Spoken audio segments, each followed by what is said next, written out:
hate modern Western civilization because I hate this satanic rule of the time against eternity. We need to take from this pain of Gaza, this pain of Beirut, of the martyr, glorious death of Sheikh Nasrallah, we need to take the huge amount of energy and the will and the power to fight further. Nasrallah was the symbol of sacredness for Shia, for resistance, for Islam, for Islamic civilization.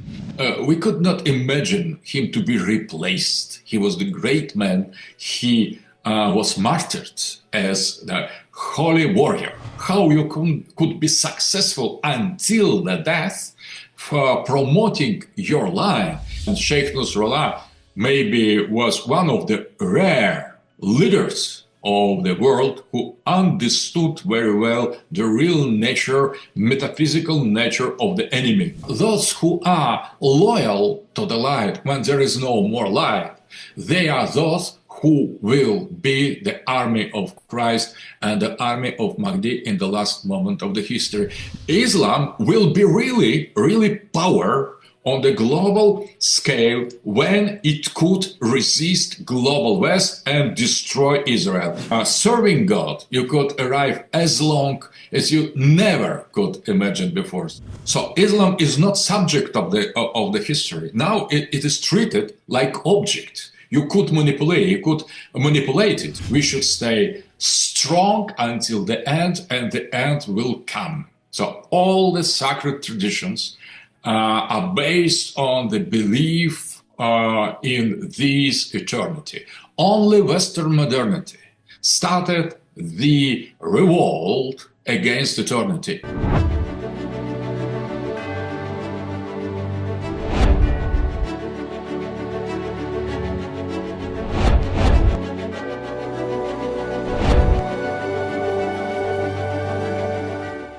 بسم الله الرحمن الرحيم. السلام عليكم ورحمة الله وبركاته. نرحب بكم في سلسلة حوارات فكرية ومعرفية على قناة حيرة. هذا هو حوارنا الثاني مع المفكر والفيلسوف الروسي ألكسندر دوغين. Today we are interviewing Professor Alexander Dugin. This is our second interview with the Russian intellectual and philosopher. Our first interview with him was a year ago in Hira 144. Welcome and thank you, Professor. I'll start today from the current situation in the Middle East. So how do you perceive and analyze the war in the Middle East from 7 October 2023 until today? The war in Lebanon and Gaza is reaching to an end. How do you analyze what happened in the context of the struggle between the project of the resistance and the American Zionist project in our region? The results, the achievements, and the great cost which people in this region paid, the martyrs, and the destruction of home and infrastructure. So I think that was a very tragic and very strange war, because now until now I could not understand the reasons of Hamas attack, because if you start to provoking Israel to wage a full-scale war against Gaza, against Palestine, and that was the case, and Hamas couldn't not expect the backlash of the Israel. So what was the original hope and plan of Hamas when they started flood Al-Aqsa project and the attack on Israel? They should have some reasons to do that. And after this half a year of genocide of Gaza and genocide of Hezbollah in Lebanon, I could not see clearly the reasons of the Hamas attack. So what they expected after making such a radical step, attacking Israel from inside. So that could be reasonable if they hoped, if Hamas hoped to other Islamic nations and governments to enter the war. So, for example, at least Hezbollah, Iran, Iraq, and Turkey and Saudi Arabia and Qatar and Emirates and Egypt, but nothing of the sort followed. So maybe they've made, Hamas maybe has made some miscalculation about this this attack, because I could not see any sense in that that was done by Hamas when they started that. So that is first consideration. So second consideration, after that, it started as a fact, as a matter of fact. I see no reason why Shia world immediately battlefield. I see as well, maybe that thing has happened, but in front of the radicality of the terrorist attack of Hamas, in any senses, Shia world and Muslim world should immediately join the war with Israel. And nothing of the sort happened. So Hezbollah was waited for something. Iran waited for something. Everybody else, Sunni world, was out of that. So not with direct support for Israel, but their neutrality and their accusation of Hamas was more or less as the step in favor of Israel. So that was second point. Why nobody entered immediately after Israel has began operation in Gaza on the ground, and nobody came to war with Israel immediately. That was the moment. Hezbollah waited for something, just with very loud threats for Israel. And when Israel has more or less has the control over northern part of Gaza and started genocide of Palestinian people living there, total genocide, killing everybody, the women, the children, destroying all civil population. After that, and nobody entered in that situation. After that, Israel, when he was more already assured, as it seemed at that moment, assured to have the control over Gaza, and nobody intervened, they started to destroy Hezbollah. And after that, Hezbollah has done nothing in the reality except of the threats. And after that, Israel has destroyed all the leadership of Hezbollah, one by one, and nobody protested. So that was the second part and the second moment to everybody else to come to defense of Lebanon, of Hezbollah, and nobody in the Islamic world really came to help Hezbollah. And Nasrallah was killed, Sheikh Hassan Nasrallah, and many other leaders of Hezbollah were destroyed, annihilated. And Israel has repeated on the lesser scale the genocide in Lebanon. That was the second part of genocide.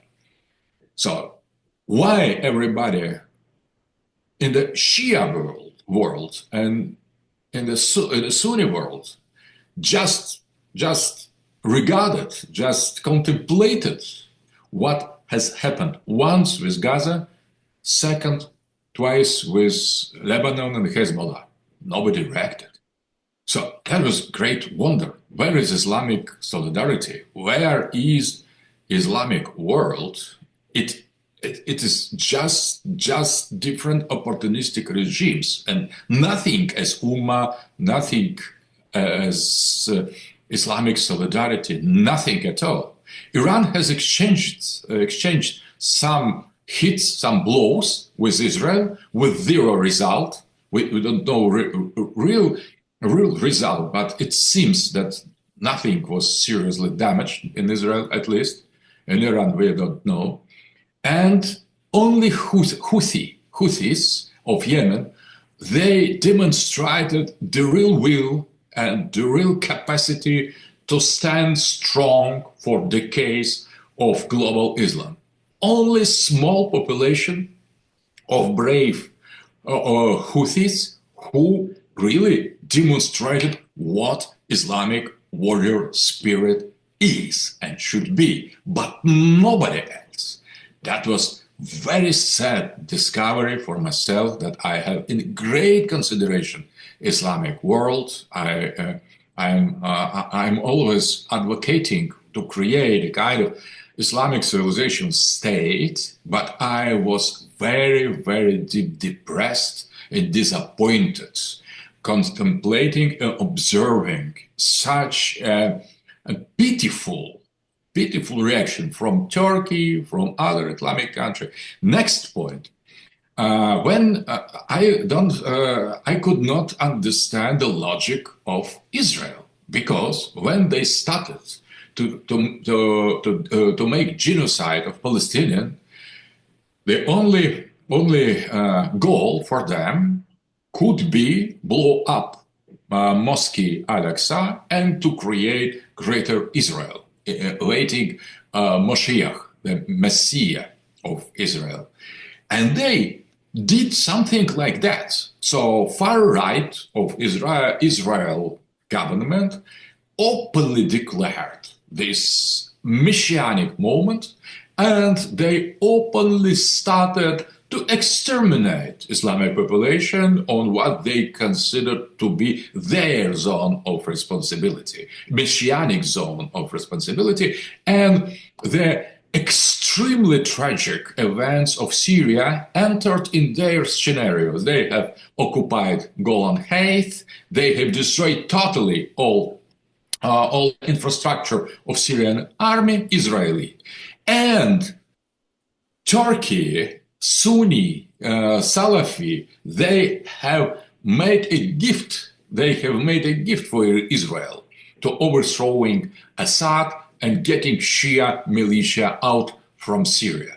All that was a huge betrayal, huge treason of Islamic cause, and in such proportions that I could not understand anything anymore in the Islamic world. So they are very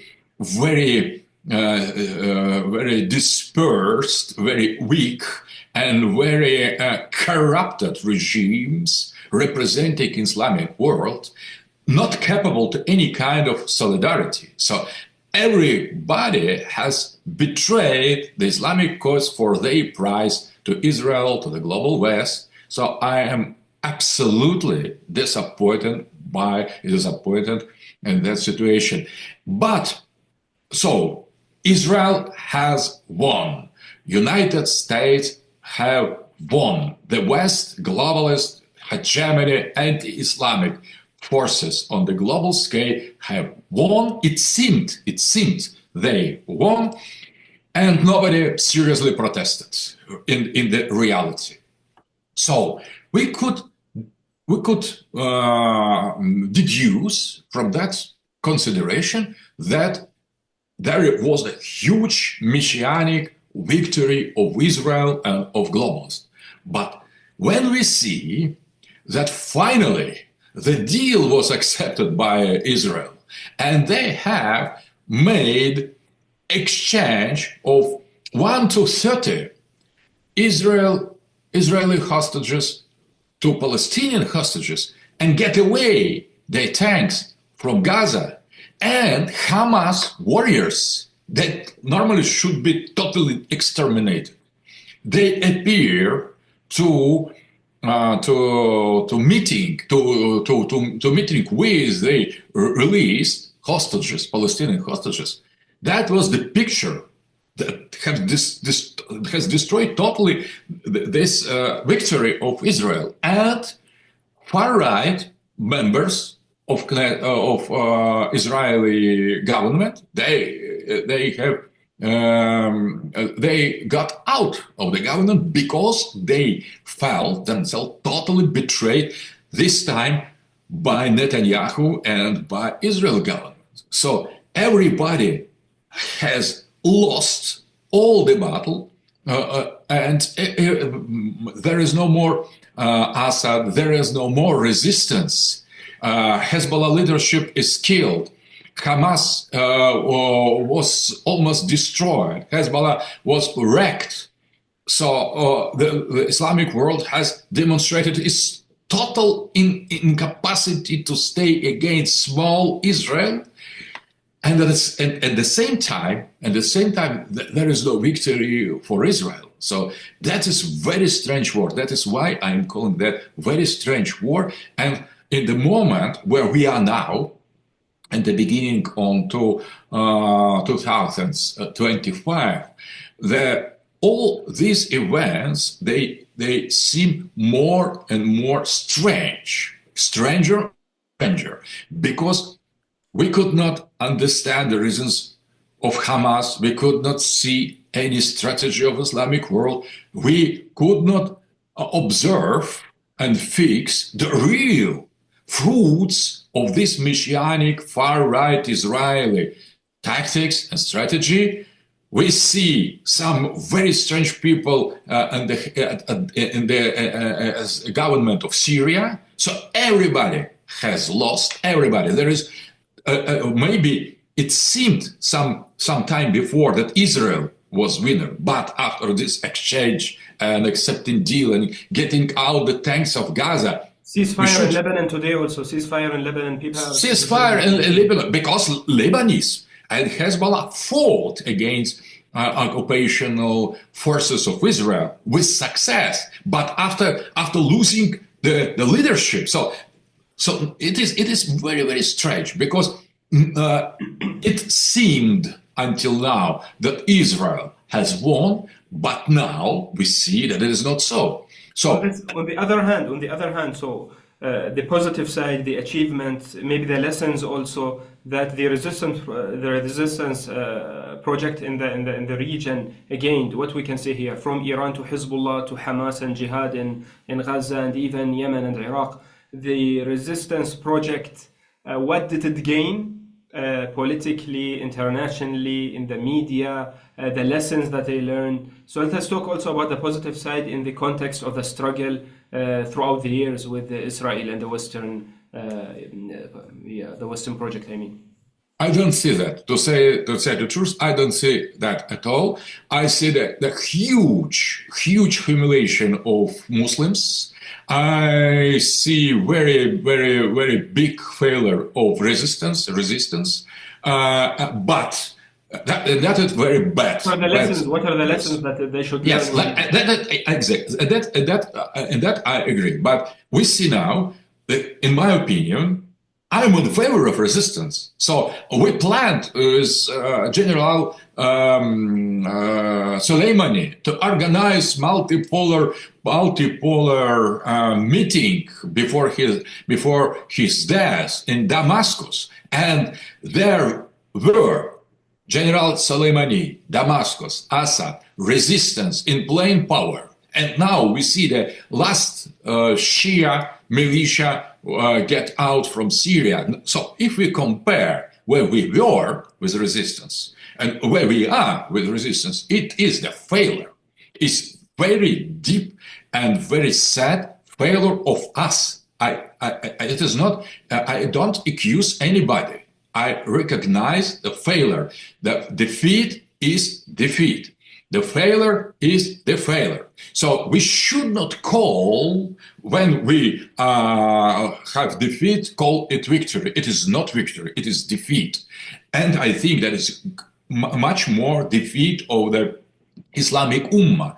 So Islam is not subject of the history. Now it is treated like object. You could manipulate it. You could bring these Salafi puppets there. You could stop Turkey. You could limit Iran's response. You could manipulate somehow Iraq. You could destroy the leadership of Hezbollah. You could annihilate almost all population of Gaza.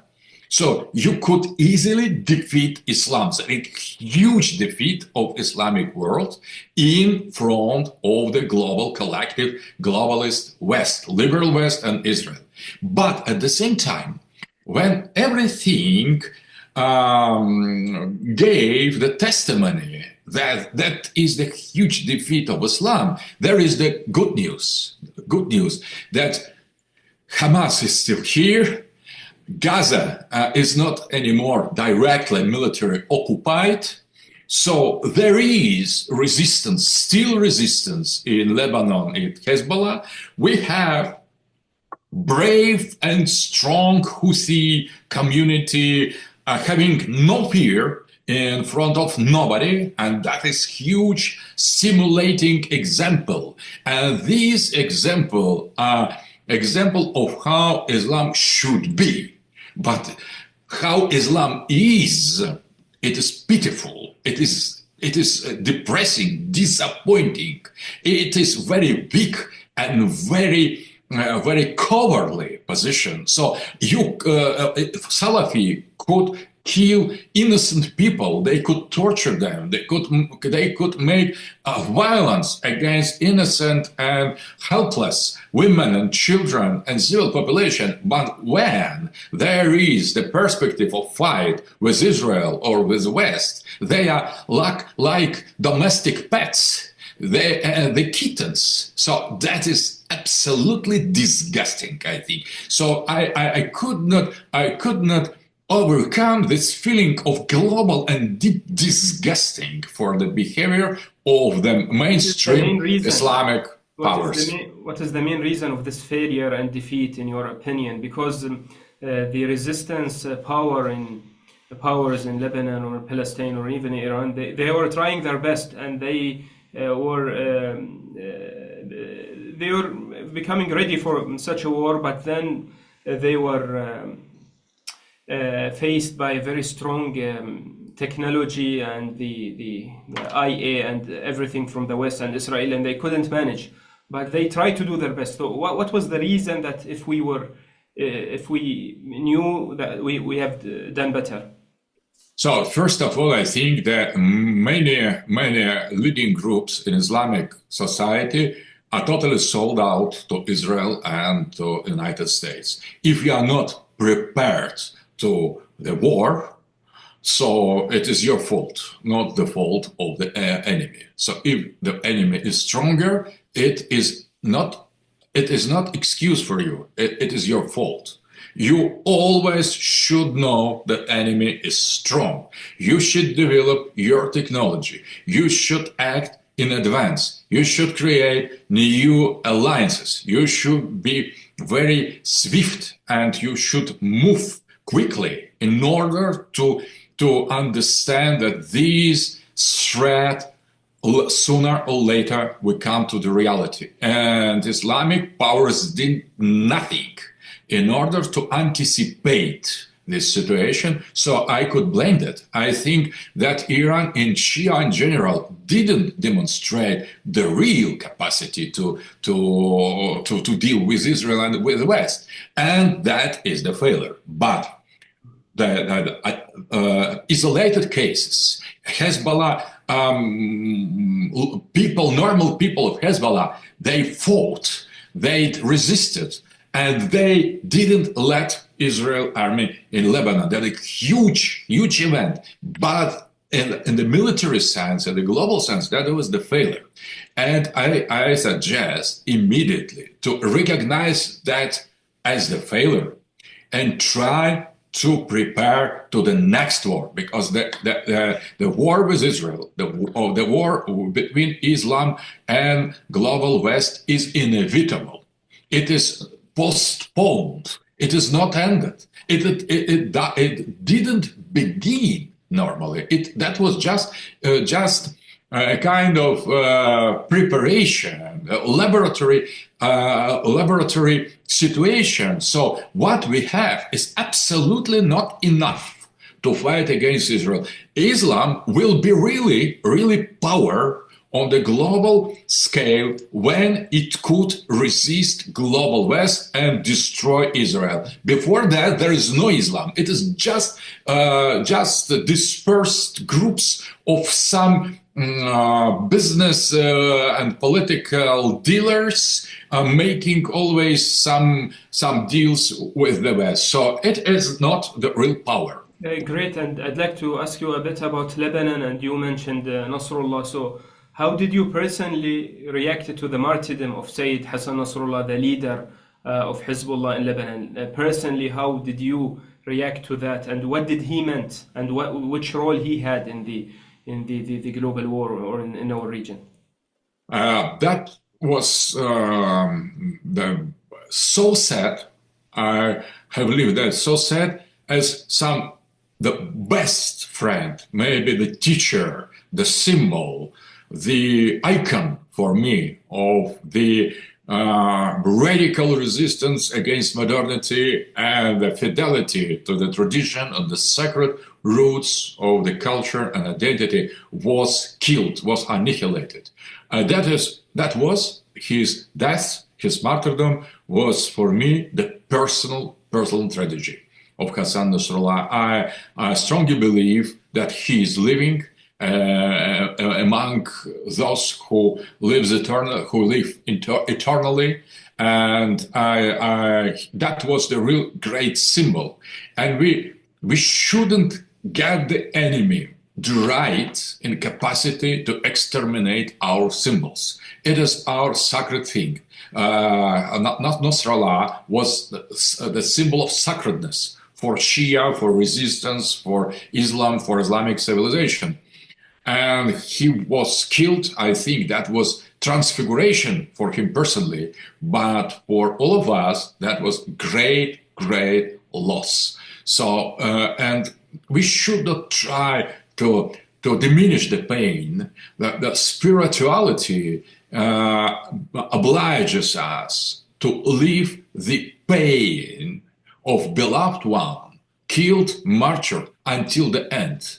So this pain in our hearts should be transformed in the huge energy of the fight, of the war, of new heroic acts in order to bring the victory.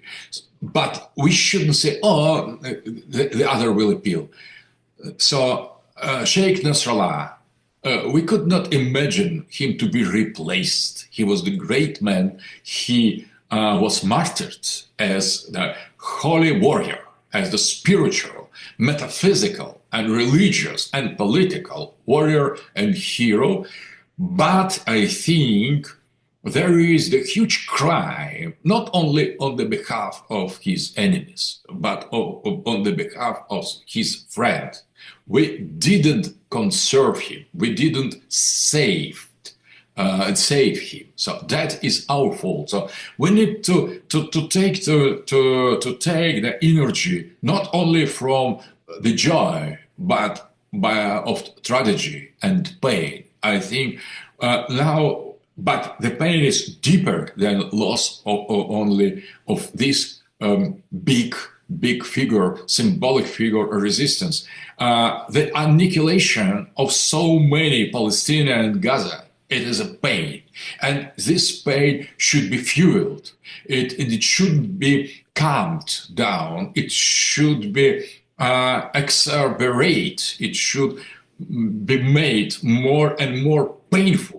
We need to get further, and I think and Shia world, Shia culture knows very well how you could take the power and energy from sorrow, because all 11 imams were killed in the artificial way, artificially, not naturally. Nobody, imam cannot die. And the unique 12th imam who wasn't killed, he lives still lives. He lives eternally because they are considered in the Shia to be immaculate ones. So they have no sin, so they could not die by natural reasons. And that is why they, all of them were killed drastically. And that is the huge source of inner spiritual, political, historical, and cultural power for Shia. And we need to take from this pain of Gaza, this pain of Beirut, of the martyr, glorious death of Sheikh Nasrallah, we need to take the huge amount of energy and the will and the power to fight further. And that is a very important act.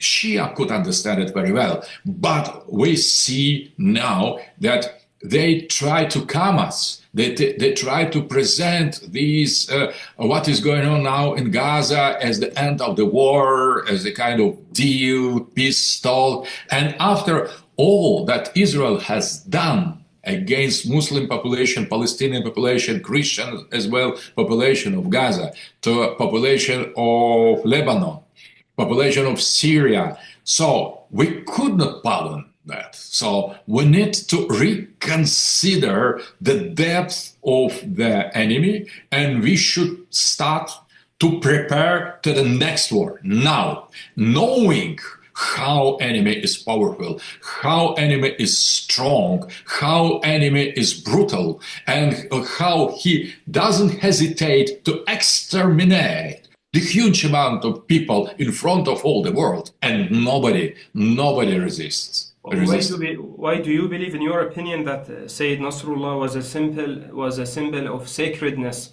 What role he had towards the people that loved him, or even in the region? If you can elaborate, explaining and describing him as a symbol of sacredness a bit, please.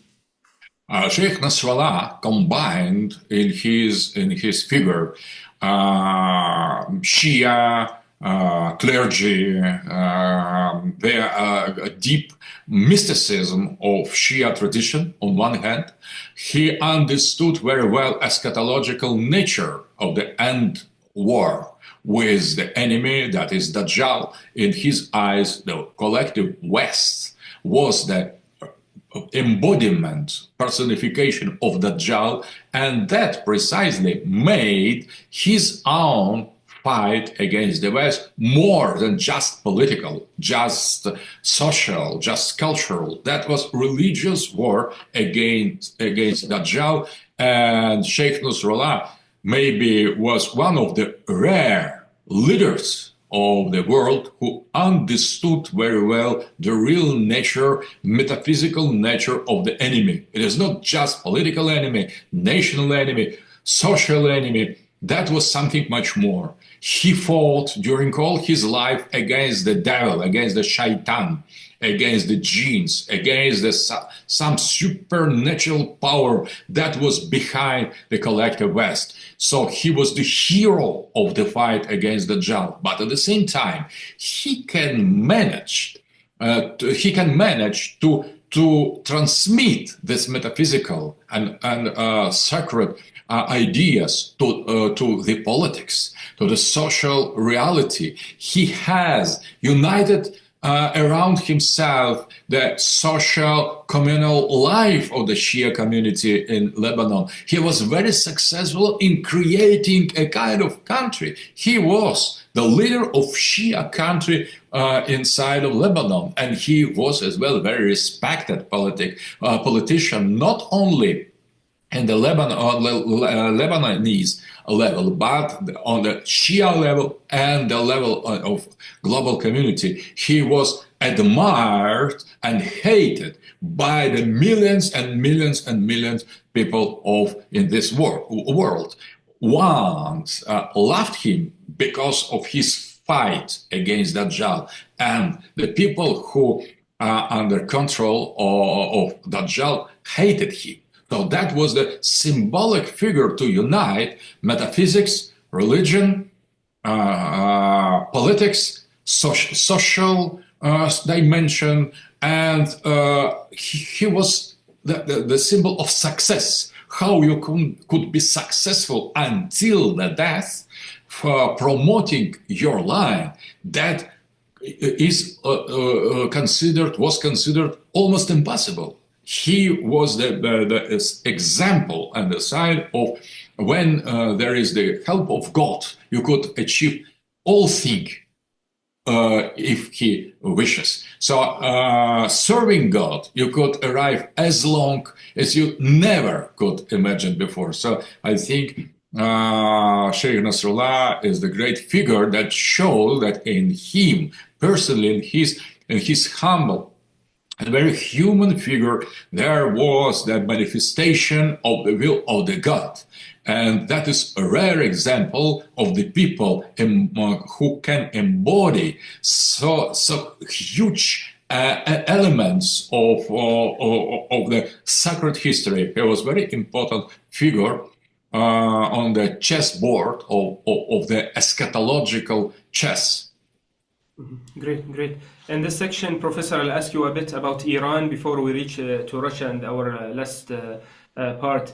Do you still believe, or why do you admire the regime of Wilayat al-Faqih, the Islamic Republic of Iran? Because some say it belongs to a very old era, centuries ago. It doesn't belong to the 21st century. The rule and power of the jurists, the fuqaha, for example, and some thinkers also have books titled The Impossible State. What do you believe? What's the very strange about this regime that's standing against the West while they couldn't improve in economics in their society because of the sanctions and other stuff that Western people imposed on it? So is it that in modernity the fight against West will lead to failure at the end of the day because all the politics and economy and the banks and the money are in their hands? So maybe we should think about another path, or no, Iran and Wilayat al-Faqih that you admire is philosophically something very deep. And so what do you think? So first, that is a long story. So first of all, I think that modern West is the satanic civilization, because it is based on the denial and refuse of the eternity and absolutization and apology of time. So modernity is time, tradition is eternity. All religion, all perfect and complete religion is based on the existence of the eternal one, of the God.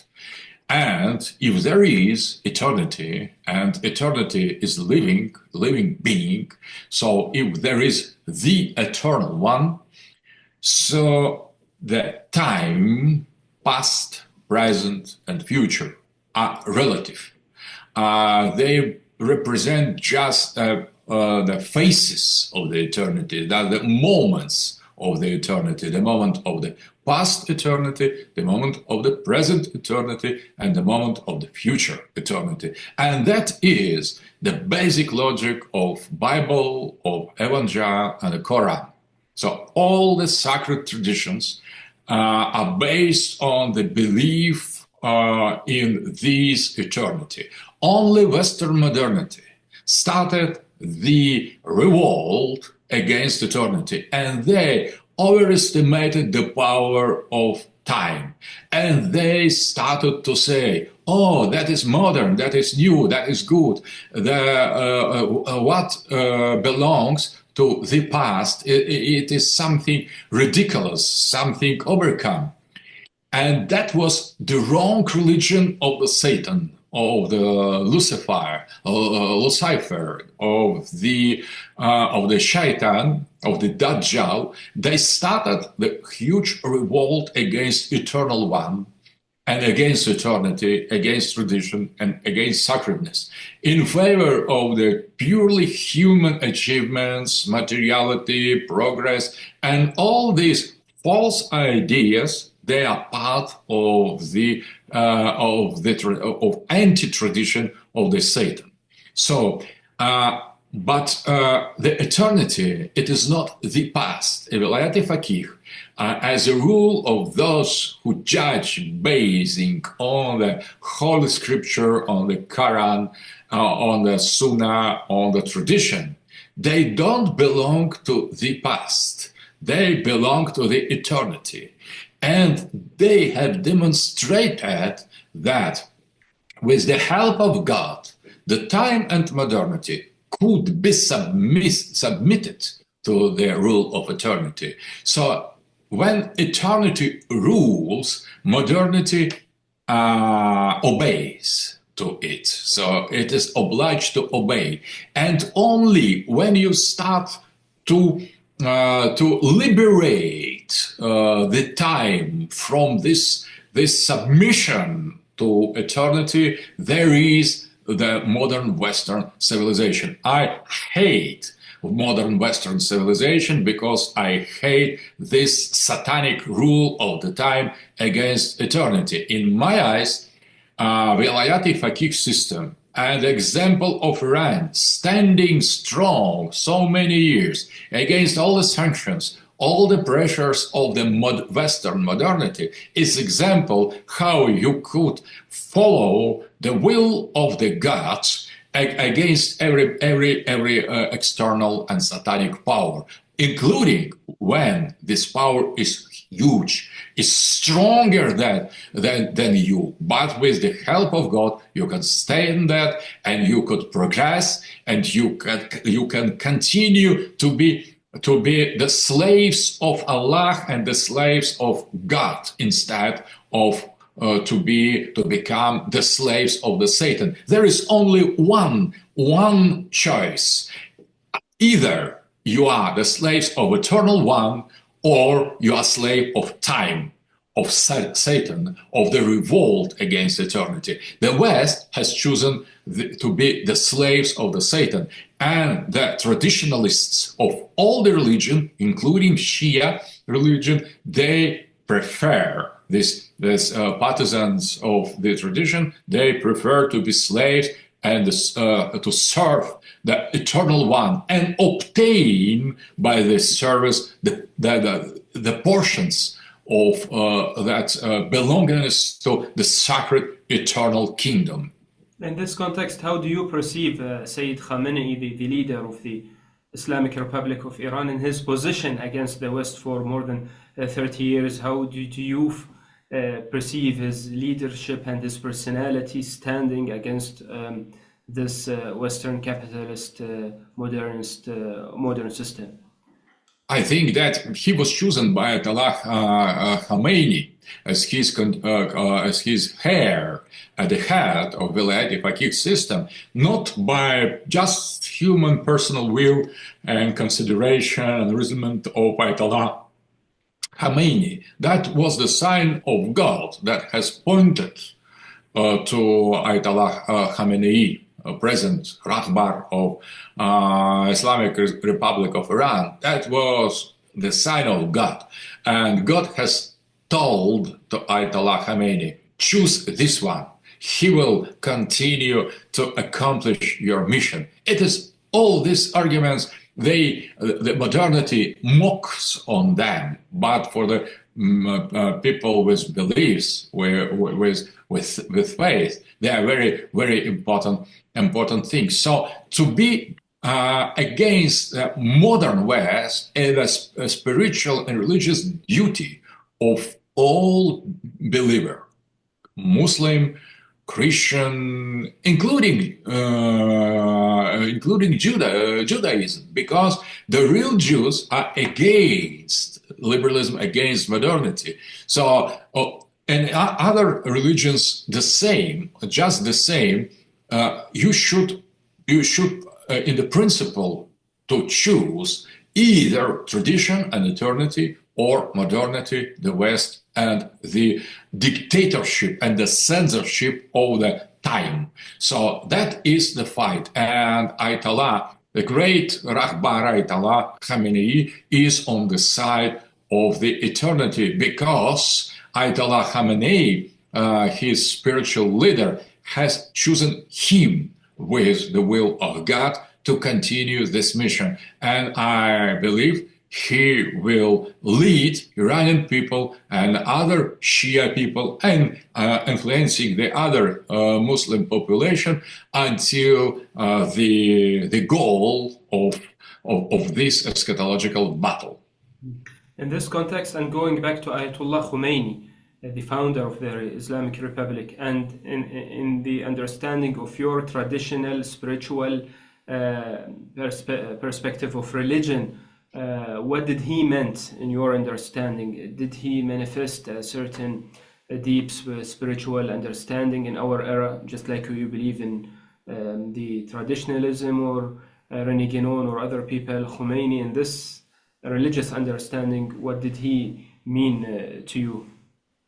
I think that Ayatollah Khomeini was a kind of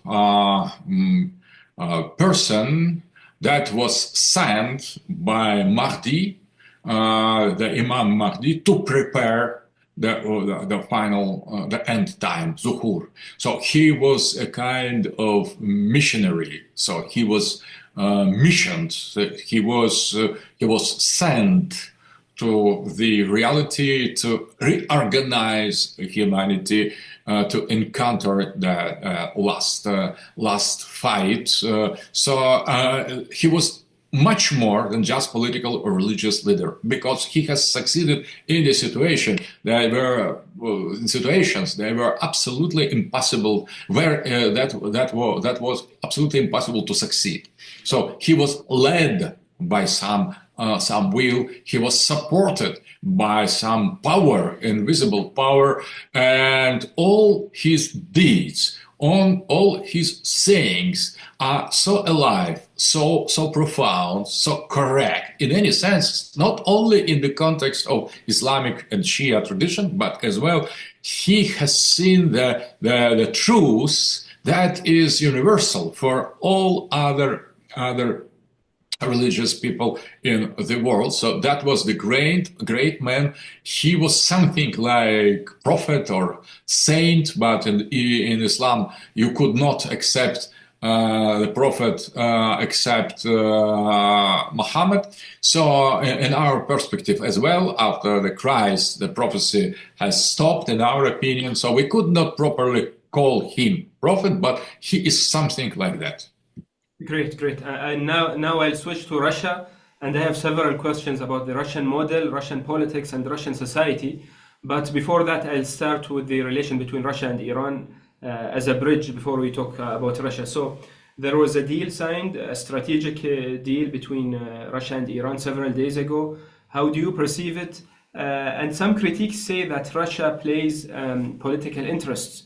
So the Russian political people, they meet people from the East and West and the Gulf and the different countries, and they have different deals with all different countries, and their relation with Israel is very good. So the deal with Iran is strategic and it's unique. There is something special with that, and it will strengthen the project of facing the West, or no, it comes in a context of many other deals.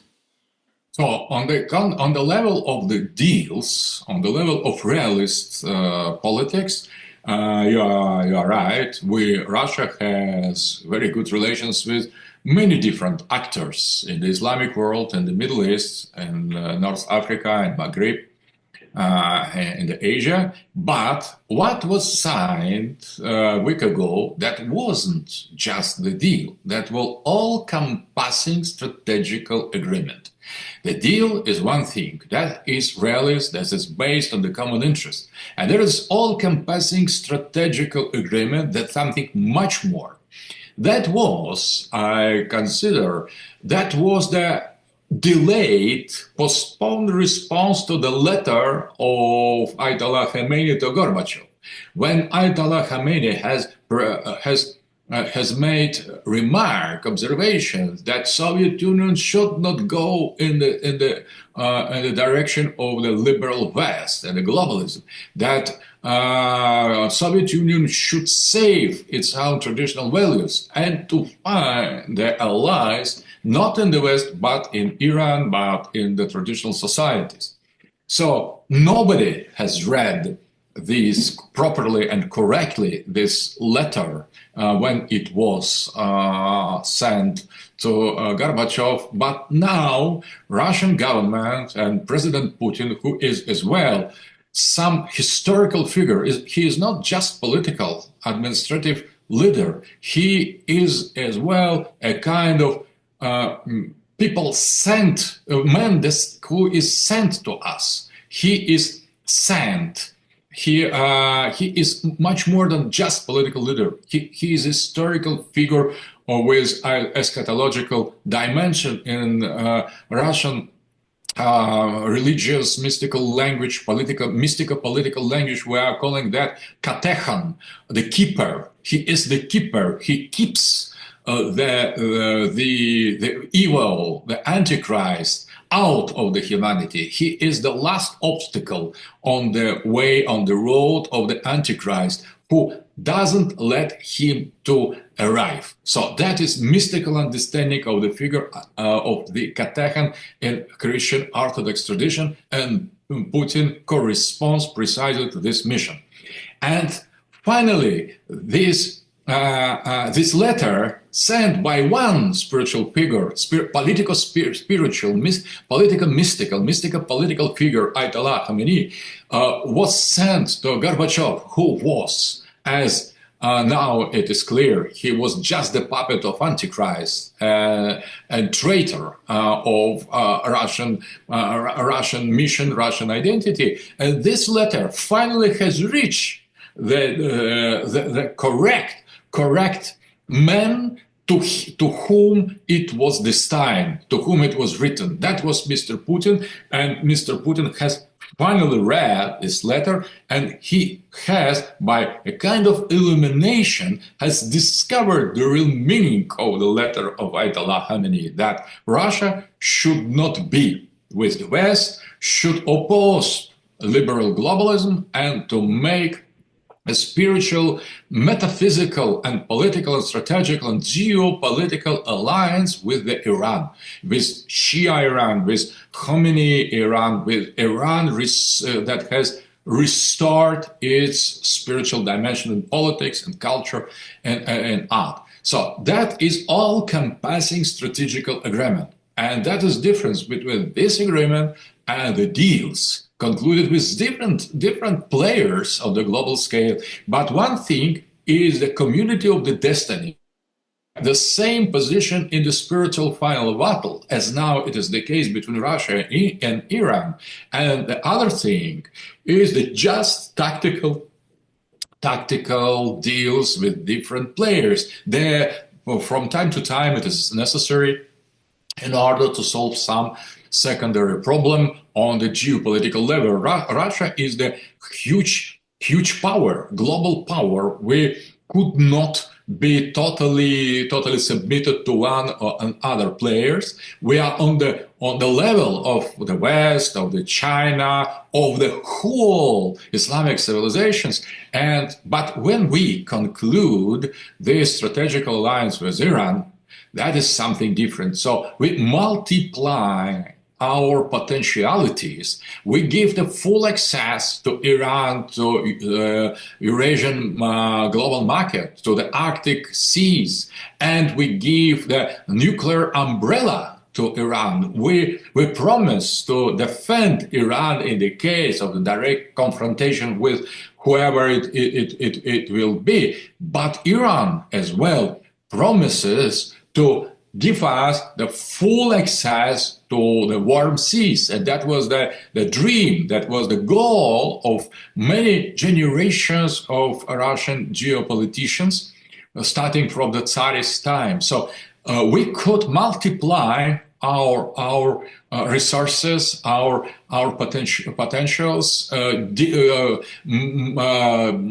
behaving together, making everything together on the regional, on a global level. So I think it's much more than deal.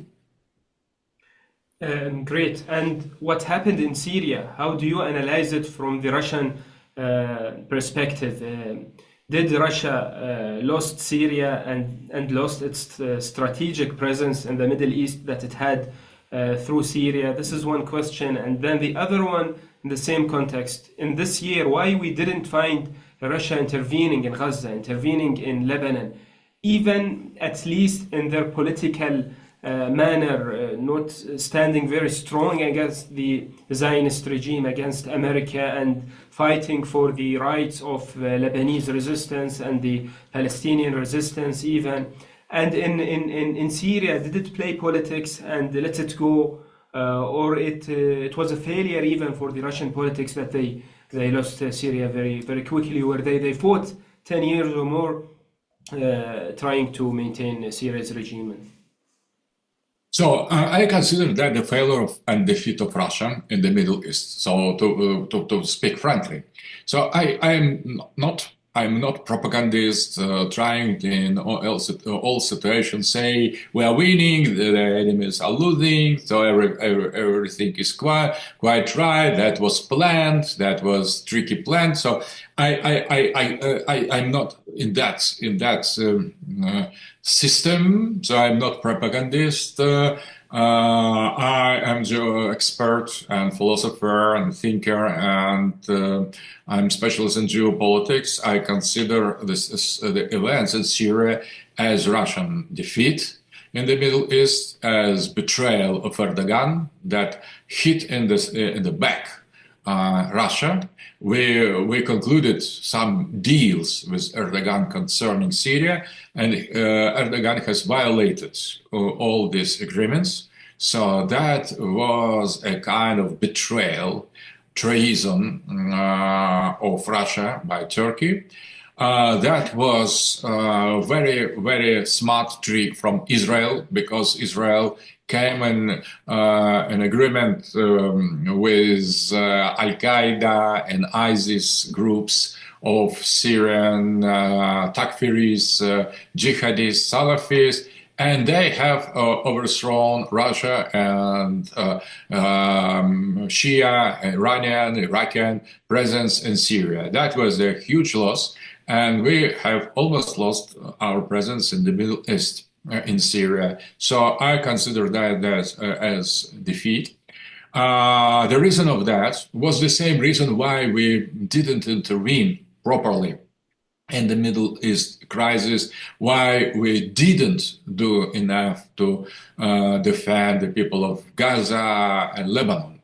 The reason is one: we are totally involved and totally paralyzed by Ukrainian war with the global West. So all our efforts, they are orientated only in this battlefield, because to the contrary of the Islamic world, we have accepted the challenge and the threat and the menace of the West in Ukraine, that was transformed by the liberal globalists in the kind of anti-Russia, neo-Nazi, anti-Russia, racist regime. And we have began this sacred war against global West, collective West in Ukraine. All our efforts are totally magnetized, are totally concentrated there. So but wasn't now, it a great opportunity for Russia to intervene also in the Middle East, maybe in Lebanon and Gaza and this stuff also, just to have another point of influence even in these matters, because it's a great country with great power? Yes, or are they thinking in the future to have a greater role in maybe in this stuff, for example? Because if you talk politics or if you talk values, when you talk values, something should be done, even in politics, maybe keeping pressure, not necessarily intervening. But it seems that it's all a political battle where they see their interests and how to be stronger. It's not moving towards the issue of values and spirituality, just as you like. It's more an issue of a political power and struggle, I feel. Yes, but I think that our influence is seriously undermined by our own incapacity to bring the Ukrainian war to the victory. So you should have not only diplomatical weight, But we have no weight in diplomacy. The West ignores Russian protests, Russian interests, Russian ultimatums, anything. So because they consider, the West considers us to be not strong enough in Ukraine. So we could not play the role that we could not at the same time grant and prove by the serious military involvement. For example, when we said stop overthrow the Assad, we have demonstrated our capacity and will and our potential to do that, not only to say stop, you don't touch Assad, and immediately we have sent there in Syria enough power to prove this will. So now, being totally involved in the Ukrainian conflict, we could not repeat that. So we are at the mercy of the political powers now ruling a region, there in region, because we could not shift our attention from the main battlefield to the other. We are in a very difficult position. We are stronger than Ukrainians, but not enough to immediately win, because behind the Ukraine is the total concentrated, total global West. It is very difficult to lead the war against 50 and more countries of the West with all their economical, technological power. So, for example, you could consider how it was to fight against Israel with the support of the West in Lebanon. That was, they easily have destroyed all the leadership of Hezbollah immediately. So, and the resistance was on the ground level. So it is very, very difficult to fight against the West.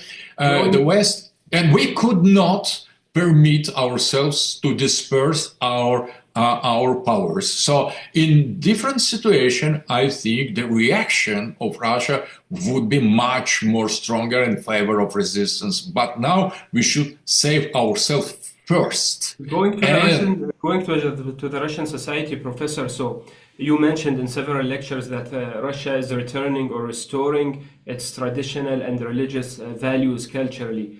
How is that? And is Russian people and society convinced of this vision? Are they fighting the Western modernity and establishing their independent model? And how do you believe that God and spirituality and these stuff should be in the middle or in the center of the society and the lifestyle? So how do you analyze the society, not only what you like to be the shift or the restorement of such values, family values, spiritual values, because any visitor of Russia and the main cities will find it similar to the international capitalist modern cities in the world, the lifestyle, all other stuff.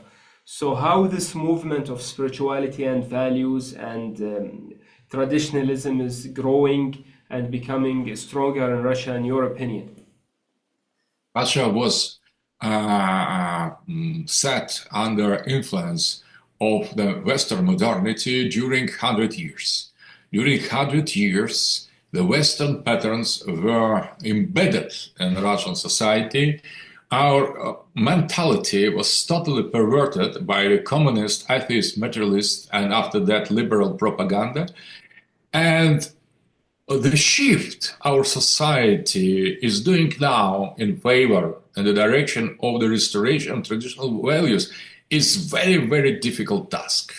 So we have a decrease of the laws imposed by Putin. There is the general mood of very conservative and refusing LGBT, mass migration, individualism, and other forms of capitalism. There is the growing mood in the society. There are decrees of the government, but the inertia of this 100 years of the destruction of the spirit in Russian people is still very strong. There is inner fight because leading this fight in Ukraine against collective West, we are leading at the same time the inner fight in our society against modernism, progressism, materialism, atheism that have already deep roots in Russian society. So we're trying to extirpate these roots of the Western modernity, but they are very destructive. They are toxic. So we are passing now by conservative revolution. This conservative revolution, for example, was already accomplished in Iran, and that was very quick. That was a revolt of Khomeini against the Shah, and this revolution was immediate, so very quick. And in Russian society, our version of conservative revolution is much slower. It is delayed, so it is the process, but the process is progressing. We're becoming more and more traditionalists, conservatives with identity. We feel like ourselves more and more as particular civilization, but it is very hard process. It is not so easy to this return because the meaning of the eternity was destroyed. Everybody has a kind of measure of time, of success. So we are controlled by the Western spirit, by a certain presence, the presence of Satan inside of Russian mentality, and it is very difficult task to liberate ourselves from that. Professor, do you believe that the closeness or the dialogue between the Western Church and the Eastern Church is a great opportunity to achieve international peace, like both churches in the Western and in the Eastern, and this is because of the religious societies or institutions, when they dialogue or come close to each other, many problems could be solved, and this is an opportunity to create international peace. Do you have anything in this regard? No, I don't think that Western Christianity could find common base with Eastern Christianity, because the deviation of the Western Christianity from the common Greco-Byzantine roots and traditions was the beginning and the reason of degradation of Satanism of the West. So the Catholicism and much more Protestant reform, they have led the West out of the real sacredness of the Christian tradition. And on the contrary, I see much more the common points with traditional Islam or with Hindu tradition, so than with Western Christianity. There could be always could be isolated cases, some singularities when we could find a common ground for conservative Catholics or conservative Protestants who are still believe in God, in Trinity, in Holy Mary, Mother of God, who share with us the real beliefs in the eternity, but the absolute majority of the Western Christians, they are totally involved in the modernism. They don't believe anymore in the eternity. For them, the time, the immanence, the social and material aspects of life, they totally prevail. And that is incompatible with the real faith in God, with real Christian tradition. I think I remark more close elements between us and believers of Islamic world, Hindu world, including with some aspect of Chinese tradition. Personally, in which kind of spiritual or mystical Christian orthodoxy do you believe?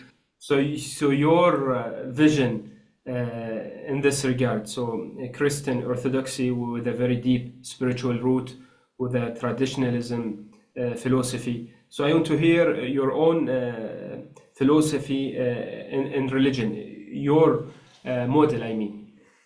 So, first of all, I am traditionalist. I was raised from the early my youth, by my older friends who were Guénonians and traditionalists, perennialists. And for me, my formation, intellectual formation, started with traditionalism of René Guénon, Julius Evola, Titus Burckhardt, and others. That was a kind of philosophical intellectual approach and a radical contradiction to the Soviet political and intellectual system that where I was born. So that was against my family, against my friends in the classes, in the university. So that was the kind of spiritual individual revolt. I refused the modernity, the West, the liberalism, the communism, the materialism, the atheism, and I have chosen the path of tradition. That was my starting point, and that was not from the very beginning linked to the Christianity. I was baptized when I was very small child in the Christian Orthodox Church, but I wasn't raised in this tradition. So, but when I started to apply the principles of traditionalism to myself, to my country, I have arrived with a certain time to the conviction that the only living and orthodox and really metaphysically valid and the true tradition is Christian orthodoxy. So I have reactivated the baptism in myself. I joined Christian Orthodox life. I became the member of the parish. That was at the end of 80s.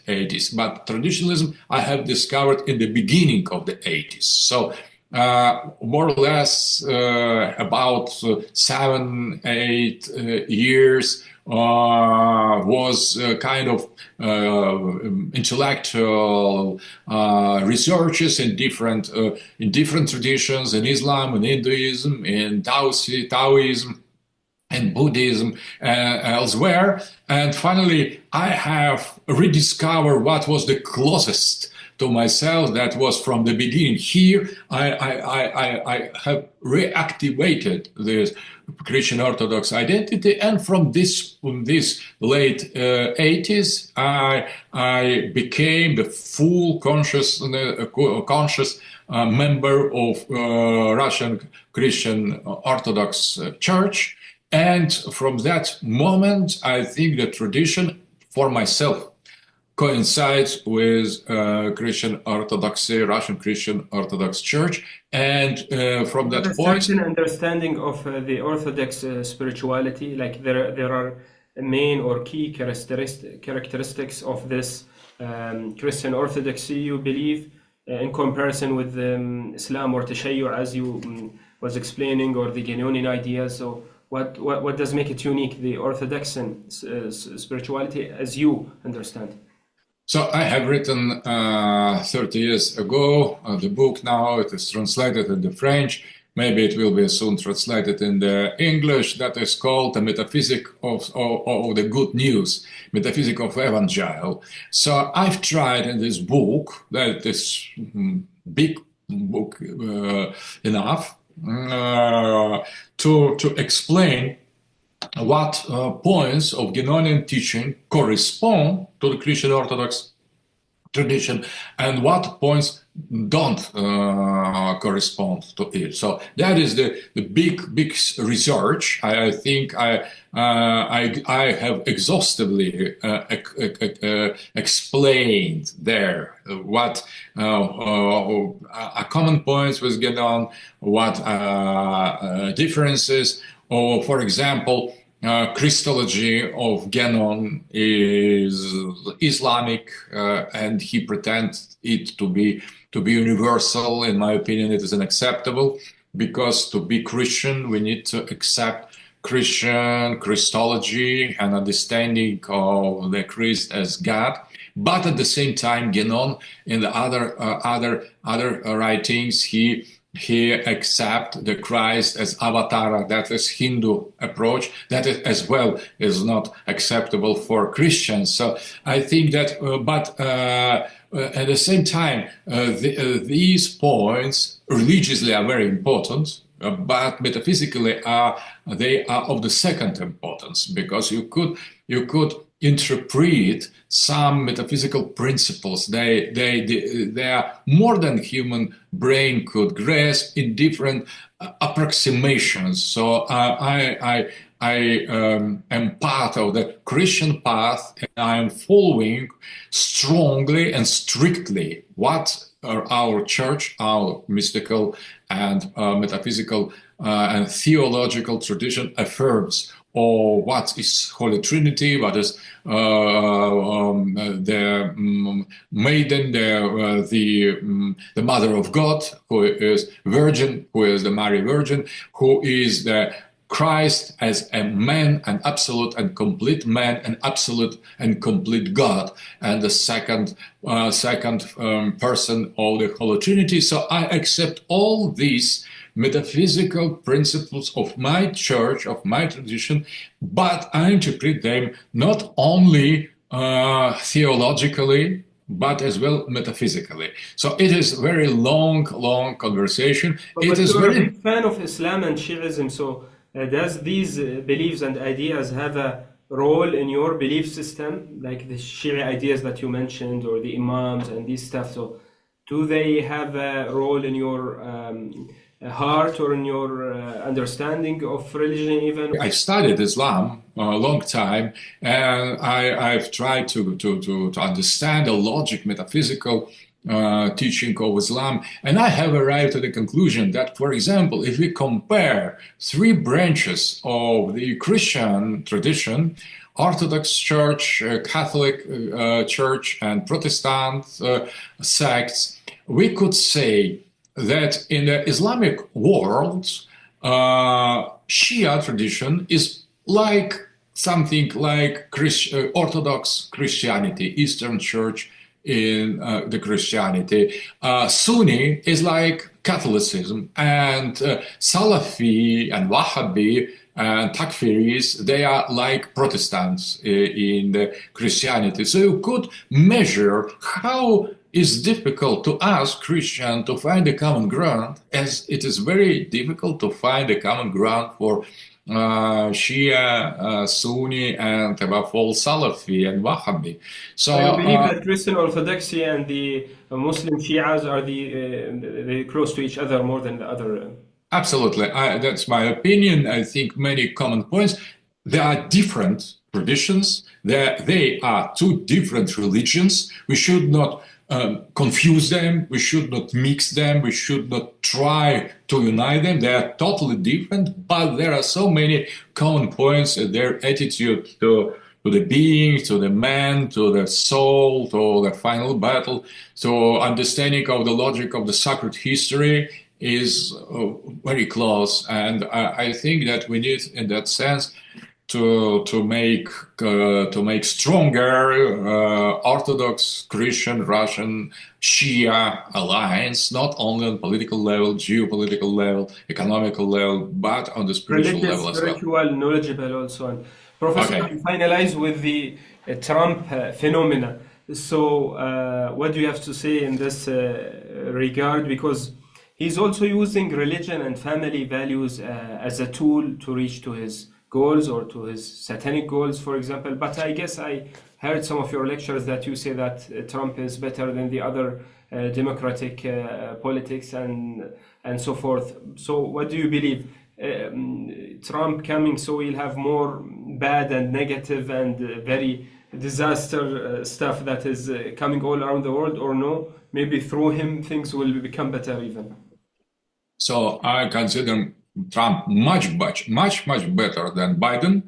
I think that the worst things were done by globalists and left liberals. So I think, and if we compare Biden and Trump and their respective world vision, I think that Trump's world vision is much more closer to mine, to the traditionalists. He is making now conservative revolution in United States. He is absolutely much better than Biden, than Obama, than Bush, than Clinton. So he and his Trumpist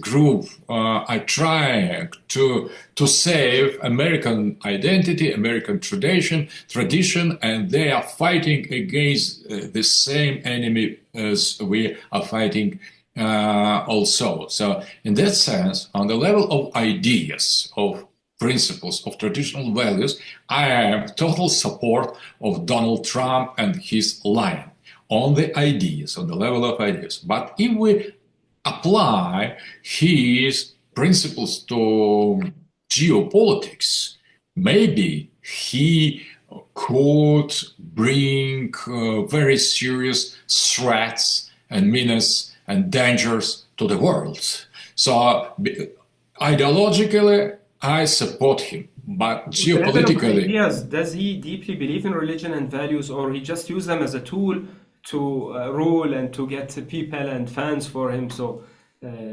what do you believe here? That doesn't matter, I think.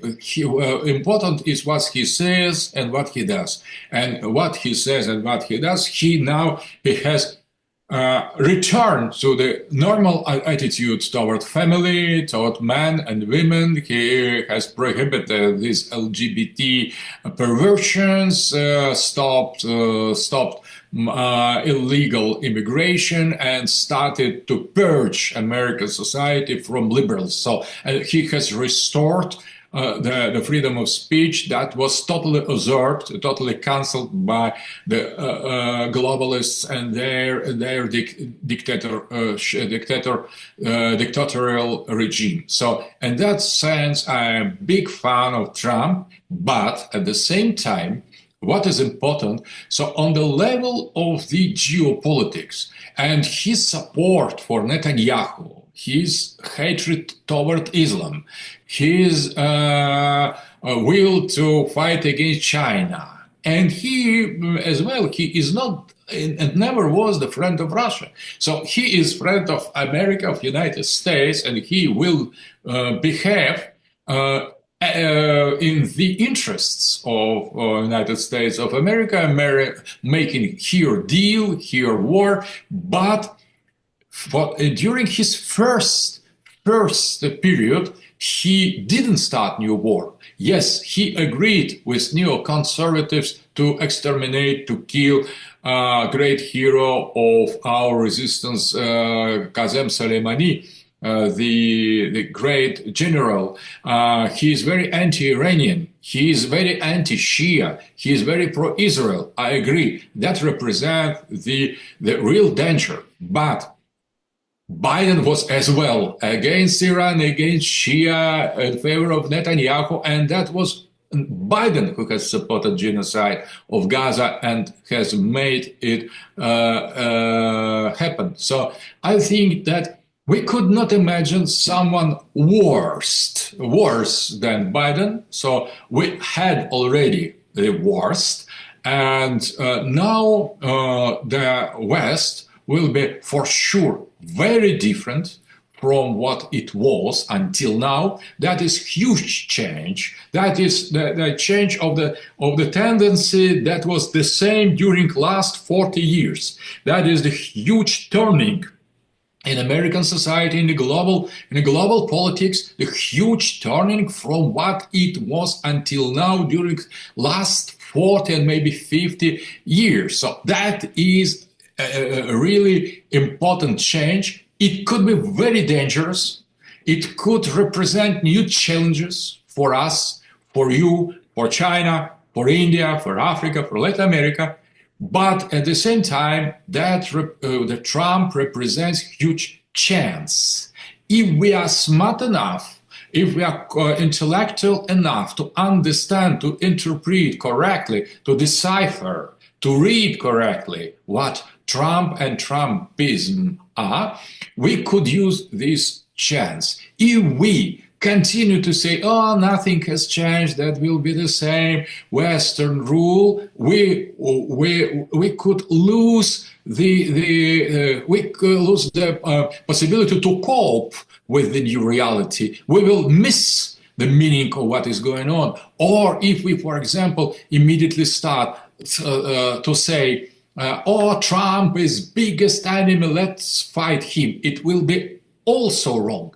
But if we pretend, oh, Trump, he's a savior, now everything will be quite right, as well it is wrong. So we need first to think, we need first to analyze what is going on, not being moved by all the kind of prejudices, of inertia, of unrealistic hopes or unrealistic fears. So we need to first to understand how new Trump's phenomenon is, and after that we should interpret on the second part what is the meaning, what is the nature, what is the structure of this totally new element. Thank you. We reached to the end of our interesting and beneficial interview. So Professor, the final question, how can you summarize your message, your project in religion, philosophy, spirituality, politics, the things that you aim to achieve or see in whatever is left in your life? So if I'd leave you with your final message that you'd like to add regarding the philosophical project that you're working in and the things that you aim to see, whether in Russia or in our Islamic world, or wisdom or an important idea that you'd like to say also, we'd like to hear from you. So first of all, I think that the main line of philosophy, it is the consideration and the thought about the end of time. End of time, it is not just one of the religious or philosophical topic. It is the main nucleus of the philosophy, because when we think about end of time, where we are obliged to think about nature of time, nature of history, the logic of history, and how time and history correspond to eternity, and what is the end, what is the goal, what was the beginning, what is the meaning that was created, that was manifested in the history. And Plato has called the time the image, moving image of eternity. So that is the main line of philosophy, to decipher, to gauge, to find, to fix, to manifest the meaning of the history, in order to get to read this image of the eternity, because the movement of the history of the events, it tries to hide the meaning, and the philosophy should say to the time, stop here. We need to stop. Don't go further, because first we need to grasp the meaning of the moment, and that is the topic that is linked naturally to the meaning and the symbol of the end of time. So that is why Hegel has elaborated the idea of the end of the history. End of the history as the most important moment of all the history. So the meaning of the history, the reason of the history to be here is to go to this end of the history. So the end of the history is much more important than the history itself. So more than the beginning of the world. So the end of the world is much more important than the beginning of the world, because in the end of the world, we finally could discover why it has begun, why the world and the time and the history have begun. So I think, and I wish to the people who who are tempted by mysticism, by religion, by the philosophy, who are engaged in that, to concentrate their efforts in resolving this absolute mystery of the end of the world. So you mean it's because to reach to the point of the victory of justice and goodness and these values, you mean like as we progress in history, we should reach to a point that justice and values and goodness and all the good things will overcome the bad things. This is why you have this philosophy of history? No. I think that the history is precisely quite opposite. The history is the process when we become further and further. We are becoming more and more far from the justice, from the paradise, from the golden age. So we are going from this complete and perfect and just world, so the real world, and we are engaging more and more in the anti-world.